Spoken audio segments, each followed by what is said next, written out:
მოგესალმებით მეგობრებო. ბევრი თქვენთაგანი გვიცნობ სოციალური ქსელებიდან, ჩვენ ვართ საპერიაუდე გაბედი იცოდეს დამფუძნებლები უკა თავარტკილაძე და ნუკრი ხეთერელი. მე ვსწავლობ ქალაქ რომში, რომატრეს უნივერსიტეტში პოლიტოლოგიისა და საერთაშორისო ურთიერთობების ფაკულტეტზე, ხოლო ნუკრი საქართველოს უნივერსიტეტში, კერძოდ კი სამართალმცოდნეობის ფაკულტეტზე. დღევანდელი ჩვენი გადაცემა იქნება კონკრეტულად საბჭოთა კავშირის მენტალიტეტზე, რომელიც დღემდე მოყვება საზოგადოებას, ქართულ საზოგადოებას და მათ ძალიან დიდ ზიანს აყენებს. ჩვენ დღევანდელი გადაცემა იქნება ორიენტირებული ასევე ლიტერატურულ ჭრილში, ტოტალიტარიზმის განხრით და ასევე იმ მრავალ ადაწესებზე, რომელიც დღემდე ძალაშია ადამიანების, ინდივიდების ფსიქოლოგიაში.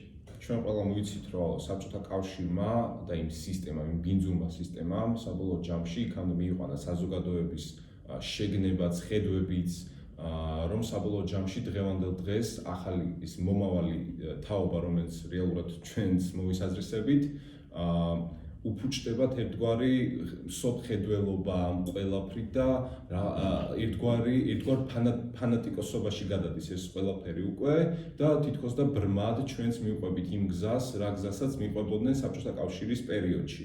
ეს იქნება სხვადასხვა წესჩვეულებები, ტრადიციები თუ ასე შემდეგ და დეტალურად კი ყველაფერს ახლა გეტყვით. მაქსიმალურად ვეცდებით, რომ მოკლედ და გასაგებად ვისაუბროთ, რომ არ იყოს ეს თქვენთვის მომაბეზრებელი. ამიტომ დავიწყოთ, ხო? დავიწყოთ მოდი ლიტერატურის ჭრილიდან, იმიტომ რომ ძალიან საინტერესოა და უბრალოდ მრავალრიცხველი. საბჭოთა კავშირში ყველა მისცეს, რომ მრავალი წიგნის კითხვა იყო აკრძალული, ერთგვარი ტაბუ იყო, რომლის მოპოვებაც არც თუ ისე ადვილი იყო ყველასთვის და ისჯებოდა კანონით. ასეთი ბევრი წიგნია, უბრალოდ გამორჩეული წიგნები, რომელზეც მინდა გესაუბროთ, არის რეი ბრედბერის ამერიკელი ძალიან ცნობილი მწერლის 451 გრადუსი ფარენჰეიტით ნაწარმოები, რომელიც არის ერთ-ერთი დისტოპიის ერთ-ერთი ძალიან მნიშვნელოვანი ნაწარმოები. 451 გრადუსი არ არის სიმბოლური ციფრი, ეს არის გრადუსი, რომელსაც იწვის ქაღალდი. ეს ასახავს უბრალოდ იმ საზოგადოებას, რომელშიც აკრძალულია წიგნები, წიგნებს წვავენ მეხანძრეები და თუ ვისაც აქვს საკითხული ეს წიგნი, ძალიან კარგად მოგეხსენებათ, პირველივე ფრაზა წიგნში იწყება ხანძრის გაჩენა მთელი ნეტარება იყო. აქედან ყველა ხვდება თუ როგორ სიამოვნებას იღებდნენ ის ადამიანები, კერძოდ მეხანძრეები, რომლებიც წვავდნენ ამ წიგნებს. ეს შეიძლება იყოს საბჭოთა კავშირის იმ მენტალიტეტის, იმ ტოტალიტარული მენტალიტეტის გამოხატვა ავტორის მიერ, რომელიც ბობოქრობდა იმ წლებში, კერძოდ სტალინის დროინდელ ხანაში. ჩვენ მრავალი მაგალითი გვაქვს ასეთი, ასევე ქართულ ლიტერატურაში ყველასთვის ცნობილი გურამ დოჩანაშვილი, რომელიც არის მართლაც შესანიშნავი პიროვნება. მის ნაწარმოებში სამოსელი პირველი მე კერძოდ ბებია ბაბუის თაობიდან ბევრჯერ მსმენია, რომ გურამ დოჩანაშვილის სამოსელი პირველი იყო აკრძალული, არ იკითხებოდა მათ ბავშვობაში, მათ ახალგაზრდობაში. ეს წიგნი არის იმ ფასეულობების და თავისუფლების იმ იდეალებზე დაფუძნებული, რომელიც გვასწავლის ადამიანის სიყვარულს. გვეხმარება გავარჩიოთ რა არის სიკეთე, რა არის ბოროტება, რა არის კარგი, რა არის ცუდი. მაყურებელი არ მიწყენს თუ ოდნავ გადავუხო თემიდან და დავამატებ ერთ ძალიან მნიშვნელოვან ნიუანსს. ამ წიგნში არის ასახული ასევე საქართველო სამი განსხვავებული განზომილებიდან, სამი განსხვავებული ჭრილიდან. ეს არის სამი ქალაქის დეტალური აღწერა, რომელიც არის ლამაზი ქალაქი, კამორა და კანუდოსი. ლამაზი ქალაქი არის საქართველო, რომელიც ჩანს გარედან უცხოთათვის. ეს არის ქალაქი სავსე ხალხით, რომელსაც უყვარს ჟრიამული დროს ტარება, კეიფი და ასე შემდეგ, კარგი დროის კარგად გატარება. კამორა არის დღევანდელი ამჟამინდელი სიტუაცია, თუ როგორ მტრობენ ადამიანები ერთმანეთს, როგორ აყენებენ ზიანს ერთმანეთს და ჩვეულებრივად იმ მიზნით, რომ მათ სიამოვნებთ ეს ყველაფერი და მეტი არაფერი და კანუდოსი არის ადგილი, სადაც გვინდა ჩვენ ყველას ცხოვრება. ეს არის ოცნების ქალაქი. ეს არის ქალაქი, სადაც ცხოვრობენ ერთგული, პატიოსანი, მებრძოლი და ღირსეული ადამიანები, პერსონაჟები სახით, რომლებიც არიან მაგალითად ზენ მორეირა, სანტოსი, მოხუცი სანტოსი, მანუელ კოსტა და ასე შემდეგ. თუმცა დაუბრუნდეთ ტოტალიტარიზმს. ტოტალიტარიზმის პირველი დეფინიცია იყო ცნობილი ებრაელი მწერლის ჰანა არენდის მიერ შემოღებული. ეს იყო 1951 წელი, როდესაც მან პირველად დაწერა ტოტალიტარიზმის წარმოშობა, ტოტალიტარიზმის საფუძვლები, თავისი ნაშრომი, ძალიან საკმაოდ ცნობილი ნაშრომია, სადაც ტოტალიტარიზმის კონცეფცია შეადგინა ბევრი ელემენტისგან, მაგრამ ყველაზე მნიშვნელოვანი ელემენტები იყო საზოგადოებრივი ტერორი და შიში, ერთპარტიულობა, მოგეხსენებათ ტოტალიტარიზმი, ჰანა არენდის ტოტალიტარიზმი იყო დაკავშირებული ორ რეჟიმთან, ის იყო ჰიტლერის ნაცისტური რეჟიმი და სტალინის იმდროინდელი რუსეთი. ტოტალიტარიზმი კონცეფცია შედგებოდა მრავალი ელემენტისგან, მაგრამ მათ შორის ყველაზე მნიშვნელოვანი ელემენტები იყო საზოგადოებრივი ტერორი და შიში, ერთპარტიულობა, მთავრობის მიერ, ხელისუფლების მიერ ადამიანის, კერძოდ ინდივიდების, მოქალაქეების ტვინის რეცვა, რომელიც აისახება ასევე ძალიან მნიშვნელოვანი ნაშრომში ჯორჯ ორველის 1984-ში. 1984 არ არის სიმბოლური რიცხვი, ეს არის 1948 შებრუნებული რიცხვი, როდესაც დაიწერა პირველად ეს ნაწარმოები. 1984 ასევე არ არის სიმბოლური, ეს არის 100 წლის თავი ბრიტანული სოციალისტური პარტიის შექმნიდან 1884 წელს შეიქმნა ადეკვატურად. ჯორჯ ორველის 1984-ში არის სრული ქაოსი. სრული ქაოსი, რომელიც აღწერს იმჟამინდელ რუსეთს, თავისი მმართველი, თავისი ბელადით, Big Brother, დიდი ძმა, რომელიც არის შედარებული პირდაპირ ასოცირდება სტალინთან, იოსებ სტალინთან, ვიზუალითაც კი გავარჩევთ, არის საშუალო სიმაღლის, ულოშიანი კაცი, რომელსაც ეთაყვანება მთელი საზოგადოება, მთელი ქვეყანა, ყოველდღიურად, ლოცვით, მადლობის გადახდით და ასე შემდეგ. ეს არის ტოტალიტარული ქვეყანა, დასახლება, სადაც არ არსებობს თავისუფლება, სიტყვის თავისუფლება, ადამიანის, ინდივიდის თავისუფლება და ასე შემდეგ. აქ არსებობს საიდუმლო პოლიცია, რომელიც არის დაკავებული ადამიანის ფიქრებით და ფსიქოლოგიის განსაზღვრით და კონტროლით, რომ არ იყოს ანტისახელმწიფოებრივი, რა თქმა უნდა, მისი ფიქრები და ეს არის სრულიად ის ნახატი, რაც ორველს უნდოდა, რომ აღეწერა ჩვენთვის რაში მდგომარეობდა ტოტალიტარიზმი, კიდევ ერთხელ გავიმეორებ, რუსეთის ტოტალიტარული მოწყობის არსი. აქ არის ძალიან ბევრი პერსონაჟები, იგივე გოლდსტეინი, რომელიც მიიჩნევა ქვეყნის პირველ მტრად, ეს არის ლევ ტროცკის პროტოტიპი. და თავი პერსონაჟი უინსტონ სმითი, რომელსაც უნდა ამ ყველაფრის გაექცეს თავდაპირველად, უყვარს ადამიანი, უყვარს თავისი რჩეული ქალი, თუმცა საბოლოოდ მისი მცდელობა კრახი დამთავრდა. ლიტერატურული კუთხით მე ვისაუბრე 4 გამორჩეულ ნაწარმოებზე, რომელიც ასახავდა რუსეთის იმდროინდელ ტოტალიტარულ რეჟიმს და მენტალიტეტს, ხოლო რაც შეეხება ადათ-წესებს, უშუალოდ უკვე გაგვეცრობს ნუკრი. მოდი ჯობია თქვენ პოლემიკის სახე მიიღოს ამ ყველაფერმა და ორივე ჩავერთოთ, დაბალანსებული როგორც და ორივე გამოთქვა ჩვენი მოსაზრება.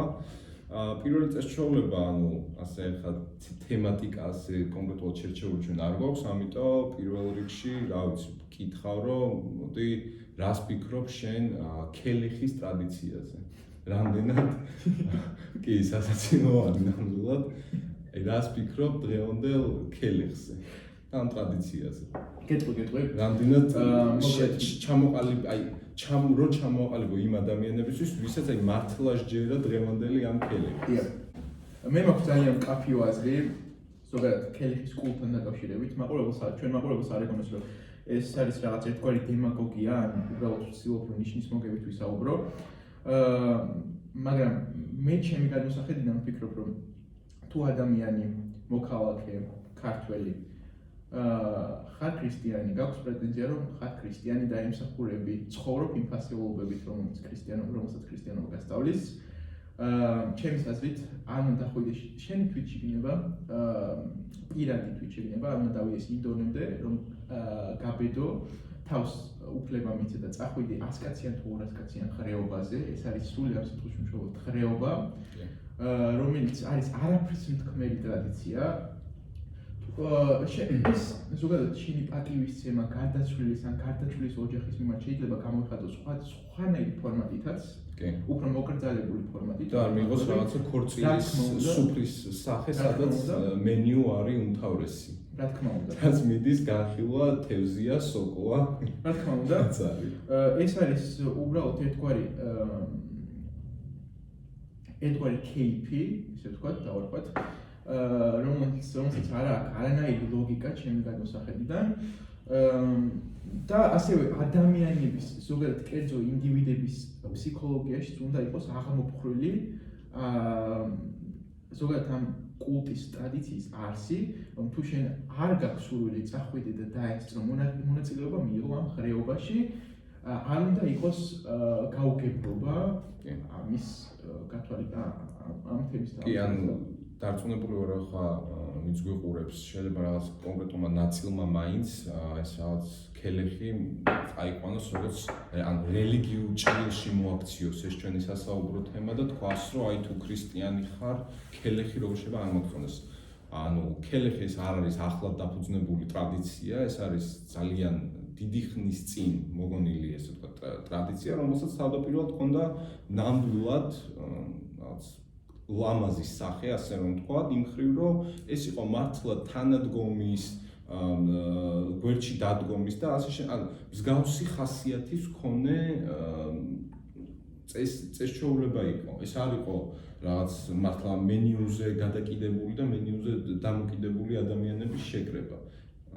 შესაბამისად, ანუ დღეს რეალურად ჩვენ რაც გვაქვს ქელეხი, ეს არის სახეცვლილი აბსოლუტურად აი ვერც ავხსნით ხო რეალურად ამ შინაარს დღევანდელი ქელეხის ან ჩვენ რო ვიტყვით იმას რომ ეს არის თანადგომის ეს არის გასვაველი სახე მიიღო რა თქმა უნდა. კი, ანუ ჩვენ ამას ვერ ვიტყვით ფიზიკურად ამ ტრადიციაზე, შესაბამისად ჩვენ აქ არ ვართ რაღაც მორალის კითხვით დაკავებული, რაღაც ლექციის კითხვით, ჩვენ როგორც ახალგაზრდები გამოხატავთ ჩვენს არსს და მე პირადად ძალიან ბევრ ადამიანს ვკითხე სანამ ამ გადაცემას ჩავწვევდი, თუ რას ფიქრობდნენ ზოგადად ქელეხზე, ამ ტრადიციაზე და ყველასგან აბსოლუტურად მივიღე ეს რეაქცია, რომ პირველი იყო სიცილი. რა თქმა უნდა.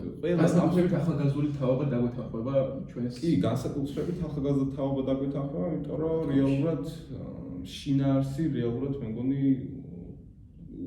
უკეთ ჩამოსაყალიბებელი და გასაგები არის ჩვენთვის. შენი ლაპარაკი ადათ-წესებზე თუ არის კიდევ კონკრეტულად რაიმე სხვა ადათ-წესი და ტრადიცია ბჭყალებში, რომელიც არაფრის მთქმელია და რომელიც უშინაარსო და რომელსაც მიყვება საზოგადოება ძალიან დიდი საუკუნეების განმავლობაში. ან მაგალითად ეხლა რა ვიცი, მაგალითად ახალი წელი გამოვიარეთ ახლა ყველამ ერთად და ჯერ აღნიშნავდით ახალ წელს, ნუ გასაგები ახალ წელს აღნიშნავდით, შემდგომ უკვე ბედობაზე ვიქცევით ისე რომ ის წელი დაგვებედოს ზუსტად ის რაც ესე იგი იმ დღეს რასაც ვიზავთ. შემდგომ კიდე რა იყო? ახლა იმდენი დღესაც შობა ძველით ახალი წელი, მოკლედ ქართველებს ორი ყველაფერი ორი გვაქვს, ეს ძალიან აღსანიშნავი ფაქტია. და აი ეგ არის რომ აი ახალ წელს მაგალითად ეს მეკვლეს ტრადიცია, ანუ ჩემი აზრით მეკვლეს ტრადიცია ეს უნდა იყოს რაღაცა მხიარულებისთვის, რაღაცა გართობისთვის და არა მართლა სულწმენა. ხო, ანუ ადამიანი რომელიც მართლა ამბობს რომ მეკლეზეა დამოკიდებული ის წელი როგორი იქნება, ის უკვე ავტომატურად სრულმორწმუნე ადამიანი გამოდის, იმიტომ რომ ფიზიკურად შეუძლებელია ცალკეული ოჯახის ინდივიდის იმ ადამიანებს, რომლებისგანაც შედგება ის ოჯახი, მათი ბედი, მათი წელი წარმართოს იმ ადამიანმა, რომელიც იმ დღეს მარჯვენა ფეხით შევა. აი, რა თქმა უნდა, აბსოლუტურად გეთანხმება. ჩემი აზრით ეს მართლა უშინაარსო არის, ნუ ძველით ახალ წელს აღარ მაქვს საუბარი, ძველით ახალი წელი არის როგორი რაღაცა, იცი, აი და დამატებით რომ რაღაც დამატებითი შეკვეთა არის, რომ კიდევ უფრო მეტი აღსანიშნავი დღე გქონდეს. აი საერთოდ ის შენთვის თუ რამე საერთო კონცეფცია იკარგება, კი რა თქმა უნდა. მთელი მსოფლიო ზოგადად თუ დავაკვირდებით ტერმინს შობა ახალი წელი, ადეკვატურად ჯერ შობა უნდა იყოს 25 დეკემბერს, მთელი მსოფლიო როგორც აღნიშნავს და შემდეგ ზოგიერთი რა თქმა უნდა და შემდეგ ახალი წელი. ეს არის ჩემი პირადი მოსაზრება. ამიტომ სრულიად უადგილოა ორი შობა, ორი ახალი წელი, ორი ბედობა და ის დღესასწაულები, იმ დღესასწაულების გამეორება ორჯერ, რომელიც რაღაცა ჟრიამულს, ხალის და ასე ვთქვათ, კეიფს მოიცავს. კაი, ხო. და ნუ სხვა კიდე რა იციება, შენ კიდე რა გაგიგია? ძალიან ბევრი ცრუწმენაა, მოდი ესე ვქნათ, მოდი ესე ვთქვათ, მარილი არ უნდა დაგიყაროს, ჩანგალი არ უნდა დაგივარდეს, კატამ არ უნდა შავმა კატამ არ უნდა გადაგირბინოს, ცარკე არ უნდა დაიმსხვრეს და ასე შემდეგ. თუ ვთქვათ, თუ შეგიძლია ამაზე ვცვლად ვილაპარაკო. კი, ეს ჩვენს Facebook გვერდზეც ჰქონდა ამაზე დაწერილი. ძალიან ბევრი ვიცინეთ. ამის ესე იგი ჯერ მარტო წაკითხვის დროს და ნუ შემდეგ უკვე ეს რა თქმა უნდა, ახლა რაღაც სერიოზული სახით არ დაგვიწერია, ეს იყო რაღაც ხუმრობითი ხასიათის შემცველი და საბოლოო ჯამში იმას ვიგებთ ჩვენ ამ ყველაფრით, რომ ძალიან ბევრ ოჯახში, სადაც მართლა სჯერათ ასეთი რაღაცეები, აი მარილის დაყრის, ხო, მაგალითად ეს კარგი რაღაცა წავიკითხე, რომ მარილის დაყრა კი არ იწვევს ჩხუბს. ანუ აი ის ცრუწმენა, რომელიც იმ ადამიანს აქვს იმ ტვინში, ფსიქიკაში ჩამჯდარი, რომ შენ თუ მარილი დაგეყარა, აუცილებლად ჩხუბი იქნება, აი შენი აი ეს უაზრო ყველაფერი ხო ფიქრებიდან მოდის. ნაპოლეონ ჰილის წიგნი ალბათ დაგეკითხა, მის თითქმის ყველა წიგნში არის ის ნათქვამი, რომ ფიქრიდან მოდის აბსოლუტურად ყველაფერი. ფიქრიდან იწყება და ფიქრიდან ფრიდრიხ ნიცშე სწორედ ამას ნიცშე, კი ბატონო, ნიცშეს ამას ამბობს და ზუსტად ამაზე ვსაუბრობთ ჩვენც, რომ აი ამ ყველაფრიდან გამომდინარე ჩვენი ამ ფიქრებით, ჩვენი ამ რაღაცა, არ ვიცი, ცრუწმენებით უბრალოდ რაც შინაარსი უნდა მივცეთ მოკლედ ყველაფერს, ყველა ჩვენს ამ აზრებს, ქმედებას, ყველაფერს უნდა გქონდეს რაღაცა ახსნა, რითაც ჩვენ ამას ჩვენივე ფიქრებით ვაყენებთ ზიანს ჩვენ საკუთარ თავს. კი და ეს მე საბოლოო ჯამში, ანუ ეს ახალგაზრდა თაობა, ჩვენამდე ეს ყველაფერი როგორ მოდის, ხომ მშობლები, იმის მშობლები, აი ეს რაღაცა მემკვიდრულ სახეს იღებს, მემკვიდრეობის სახე იძლევა ამ ყველაფერს, ხო საბოლოო ჯამში და თაობიდან თაობამდე. ხო და საუბარი არ მიდის ამ თემაზე, ანუ ახალგაზრდებს ფიზიკურად არ გვაქვს იმის საშუალება, რომ ვისაუბროთ, გადის ესე წლები, ასე ჩუმა და საბოლოო ჯამში მე ჩვენ რო შვილები გაყოლება, მე ჩვენ შვილებს იგივეს ვეთქვი და ასე გაგრძელდება და არ დამთავრდება და ჩვენ ანუ იმას ვცდილობთ, რომ საბოლოო ჯამში ვისაუბროთ ამ ყველაფერზე საჯაროდ, ღიად, გახსნილად, ეს არ არის ახლა მარტო მე და სიტყვაზე ბუკას საუბარი, ეს არის ძალიან ბევრი ახალგაზრდა ადამიანის აზრი, შეიძლება დასრული ადამიანისაც კი. და ამასთან ერთად თქვენ თავისუფლად შეგიძლიათ ჩვენ სოციალურ ქსელში, როგორც Facebook-ზე, ისე Instagram-ზე დააფიქსიროთ თქვენი აზრები, პირადადაც მოგწეროთ ჩვენ ყოველთვის ზად ვართ, რომ ნებისმიერ ადამიანთან ვისაუბროთ.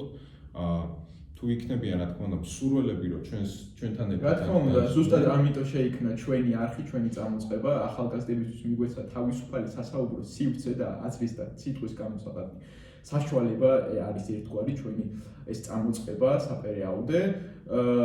შესაბამისად, ვისაც გექნებათ სურვილი დააფიქსიროთ არა მარტო თქვენი შეხედულება და მოსაზრება და შეფასება, რას ფიქრობთ კონკრეტულად ამ თუ იმ საკითხის მიმართ, შეგიძლიათ მოგწეროთ პირადში, თუ გექნებათ ჩვენთან საუბრის სურვილი და ჩვენ აუცილებლად განვიხილავთ თქვენს კანდიდატურას. ერთ-ერთი მაგალითად ამ საბჭოური მენტალიტეტის ერთ მაგალითად შეიძლება ჩაითვალოს ბოლო დროს განვითარებული მოვლენები ახალგაზრდა გოგონასთან დაკავშირებით ქობულეთში, ალბათ ნახავდი და შეიტყობდი. ამაზრზენი და ძალიან საზარელი განსაკუთრებით ხალხის რეაქცია იყო უფრო ამაზრზენი, ვიდრე თვითონ აი ფაქტი რა თქმა უნდა ძალიან მიუღებელი იყო, ამაზრზენი იყო, მაგრამ აი იმ ბრბოს უწოდებს ადამიანს, მასას საბოლოო ჯამში მათი ეს რეაქცია შვება იმას, რომ ეს არ მთავრდება და იღებს სისტემატიურ სახეს.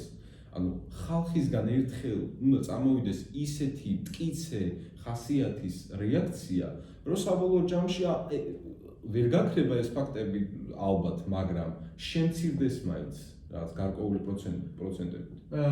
ადამიანს, ახალგაზრდა ადამიანს, რომელსაც აყენებ როგორც მორალურ, ასევე ფიზიკურ ტკივილს და შემდეგ ის ადამიანი გარდაიცვლება, საზოგადოებისგან უნდა იყოს ადეკვატური პასუხი და ადეკვატური რეაქცია. ჩვენ ვერ ვნახეთ კერძოდ ბაბუისგან ადეკვატური რეაქცია. პირიქით, მეცაც ვიტყვი, ძალიან ცუდი და არასწორი განცხადება გააკეთა ბაბუამ. რომლის გამოც ახლა დღეს პასუხს აგებს. რა თქმა უნდა, პასუხს აგებს და აბსოლუტურად სწორად აგებს პასუხს სამართლებრივად. და მინდა ისიც თქვა, რომ დღეს დაიწერა ასეთი რამ, დაიწერა არა, გამოაცხადეს, რომ არასრულწლოვან გოგონებზე ძალადობა, გაუპატიურება დაიჯება უვადოდ. ეს ძალიან კარგი ძალიან მისაღები ძალიან კარგი გადაწყვეტილებაა ნამდვილად. სხვა რა ვიცი, კონკრეტულად ამ მაგალითიდან ჩანს თუ როგორ მოყვება ჩვენს დიდ თაობას, ბაბუაბების თაობას ეს მენტალიტეტი, რომელმაც გავლენა იქონია კერძოდ ამ მაგალითზე კონკრეტულად და არა მარტო ამ მაგალითზე, ძალიან ბევრი ისეთი შემთხვევა, რომელიც ჩვენ ყურამდე არ მოდის სამწუხაროდ. და მე ვიმოდოვნებ, რომ ახლო მომავალში ეს იქნება რაღაცა დოზით მაინც აღმოფხრილი და წაშლილი რეალობიდან, იმიტომ რომ ამას ზიანის მოყენების გარდა არაფერი არ მაქვს და ყველაზე ელემენტარული მაგალითიც რომ მოვიყვანოთ ახლა ხო, რაც ჩვენ ყოველდღიურობაში ვხედავთ ქუჩაში, სადღაც ჭხუბია, სამეზობლო გამომდგარია და ასე ვთქვათ, რაღაც მაყურებლის როლს ასრულებს. მაყურებლები არიან ძალიან ბევრი ფაქტი ვიცით, სადაც დაუყულა არაერთი ახალგაზრდა ადამიანი, იმის გამო რომ რეაქცია არავის არ ქონია და ელემენტარული ახლა ჩვენ არავის არ ვერ მოვთხოვთ იმას რომ ჩაერთონ კონკრეტულად იქ, მაგრამ ასე რეაქციო დატოვება ნამდვილად არ შეიძლება. საბოლოო ჯამში იმაზე ვთანხმდებით, რომ საბჭოთა მენტალიტეტმა იმდენი იქნა, რომ ძალიან ბევრი პრობლემა დააგროვა დღევანდელობაში, რომელიც მემკვიდრეობით გადაეცემა უკვე მომავალ თაობას და ეს ერთხელ და სამუდამოდ უნდა დამთავრდეს. ეს რადგან პირველი გადაცემა ჩვენ მაქსიმალურად ვეცადეთ, რომ არ ყოფილიყო მოსაბეზრებელი მაყურებლისთვის, მაქსიმალურად ესე იგი ლაკონურად და გასაგებად ვისაუბრეთ.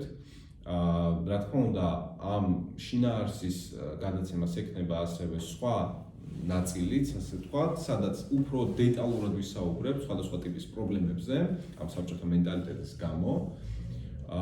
და კიდევ ერთხელ მოვუწოდებ ყველას, ახალგაზრდებს, რომ თამამად იაქტიურონ, კი, გამოთქვან თავისი აზრი და მე არ შემიძლია არ ვთქვა, მადლობა არ გადაუხადო სასტუმრო B-ის აპარტმენტს, რომელმაც დღეს ასეთ მყუდრო გვიმასპინძლა, ასე მყუდრო კი, ძალიან კარგ გარემოში ნამდვილად. იმედი მაქვს შემდეგშიც მოგეცემა საშუალება ამ სასტუმროში გადაღების და ნუ აღწერაში რა თქმა უნდა ლინკს ჩავაგდებთ. მე ერთ დავამატებ შენის ნებარ თუ შეიძლება. მომავალი არის ძალიან მნიშვნელოვანი, ძალ არის სწორედ მომავალში და იმ მომავალ თაობაში, რომელმაც უნდა იოპერიოს და ემსახუროს საკუთარ ქვეყანას. ჩვენ ზუსტად იმ მომავალ თაობაზე ვკონცენტრირდებით, რომელიც არის ასეთი კრეატიული, ასეთი მებრძოლი, ასეთი განვითარებული წინა თაობთან შედარებით, რა თქმა უნდა. ასე რომ დაწერეთ აუცილებლად თქვენი მოსაზრებები და თქვენი შეხედულებები, ზოგადად რას ფიქრობთ, არა მარტო ქვეყნის განვითარებასთან დაკავშირებით. ეს იქნება ხელოვნება, ეს იქნება რაღაცა თავისუფლების იდეალები, ეს იქნება სამართლებრივი ჭრილი და ასე შემდეგ და ჩვენ ძალიან მალე დაგიბრუნდებით ახალი და ძალიან საინტერესო სიახლეები. ასევე ჩატარდება სხვადასხვა ტიპის გამოკითხვები, სოციალურ ქსელებში, სხვადასხვა ტიპის სტატისტიკების მოძიება, რა თქმა უნდა, რაც უფრო გაგვიმარტივებს ჩვენს მუშაობას და ვიზუალურადაც მაყურებელი უფრო უკეთ გაიგებს, თუ რაზეა საერთოდ საუბარი, რადგან სტატისტიკით ვიზუალურად უფრო მარტივი გასაგები ხდება ყველაფერი. ამიტომ ძალიან მალე ამ ვიდეოს გადაღების დადების შემდეგ უფრო მეტი სიახლე დაგიბრუნდებით, უფრო მეტი ესე იგი სახალისო აქტივობების გვექნება, რა თქმა უნდა, ნებისმიერ თემაზე მზად ვართ რომ ვისაუბროთ თქვენთან ერთად და იმედი გვაქვს რომ მოგეწონათ. ძალიან ნაყოფიერი და საინტერესო გამოდგა ეს პირველი კი, ძალიან თუ არა, ოდნავ მაინც ოდნავ მაინც ნაყოფიერი აღმოჩნდა. დროებით. დროებით.